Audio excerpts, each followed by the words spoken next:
How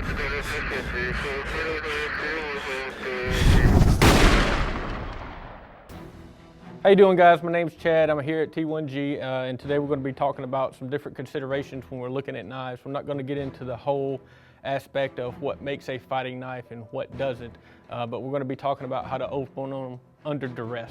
It's fine if you got a knife on you. It's fine once it's open, but a lot of people can't do that transition from in their pocket or wherever they're holding it out to actually using it. So that's kind of what we're going to talk about. Have a couple of just a small sample of knives down here. If you look at a lot of these ones nowadays, they like a lot of the spring action switchblade-ish type knives. And I'm not bashing one knife over the other. I'm just saying, hey, look at the pros and cons between different knives with what you're going to be using it for. If it's nothing but for cutting wood and steaks, then fine, have you a utility knife. If you say you're going to be a knife fighter, then it needs to lean more towards an actual knife that supports that type of use. So if we're looking at like push buttons or spring activated or anything like that, understand it, yes, they're fine, but it does go off of a spring. Over time, springs wear out, break, get loose, whatever. If I'm looking at a knife, personally, I try to carry more of a fighting type knife. So when I'm looking at the knife, some of the considerations I take into account are when the spring goes down, if it doesn't open, do I have a secondary way to open it? Or at that point, does it become a blunt instrument that I hold in my hand and then start rapping you in the head with it to get a desired result? So that's some of that. That's like a assisted opening. Some of your other ones are more of your mechanical type openings where you actually have to do something physically to open it. Besides just pushing a button. These are the ones I tend to carry a little bit more.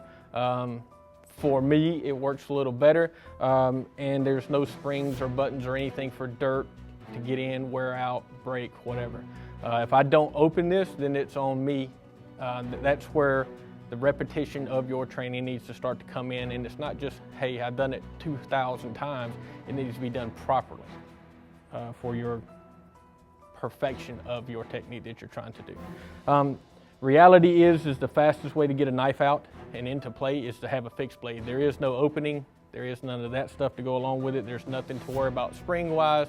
It's just pull it and do whatever you're going to be doing with it, whether it be in a bad situation, cutting your meat, rope, tape, whatever. Okay. But those are the faster ones. The only problem is they're a little harder to conceal or hide, or even wear around on you, sitting down, standing up, getting in cars, out of cars. So that's why a lot of people tend to carry folders, and that's what we're going to be going into next, is actually talking about how to get to a folder, get it out and open and ready to work under duress. All right, guys, so now we're actually going to talk about how to open a folder. If I have it, there's a couple of different things you could do. Me personally, I like to have it in my pocket as it sits like this, which is called tip down. There are different types of knives. This is a training knife that you can kind of get anywhere online, look them up.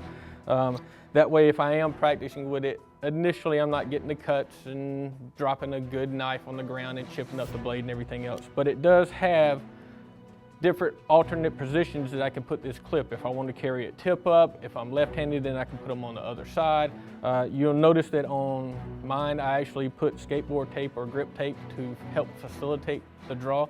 So when we're talking about doing anything, whether it be drawing a gun, drawing a knife, or doing any kind of action to get it into play, there's kind of three things that I go by. One is I need to facilitate a movement to help me draw it. Okay, I either need to combine movements to help make it faster or eliminate movements that can be taken out that are not needed for a certain draw.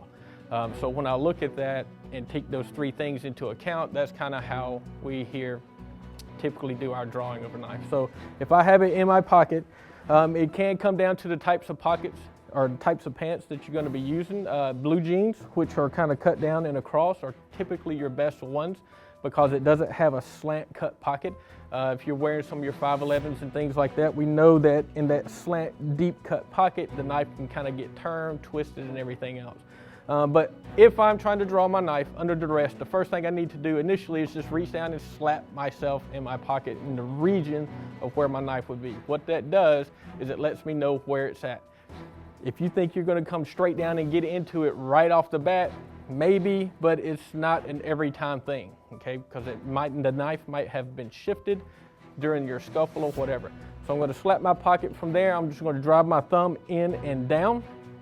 And then I'm going to come up to what's called a tabletop position. Notice I'm keeping it close to my body. I don't want to have it waving around out here to where it can inadvertently get hit, knocked out of my hand. I'm trying to keep it close to my body. At this point, a lot of people will tell you to go blade side back to at least get it open while I'm trying to fend with this hand. Half a dozen to one, half a dozen the other. Every situation is different. All right, guys, what I'm going to do is take it away from my body so you can see it a little bit better. On this one, you can see that the mechanical opening is this nub that sticks up off of the blade. All you're going to do is take your thumb on it and act like you're shooting marbles. Could date some people if they know what I'm talking about there, okay?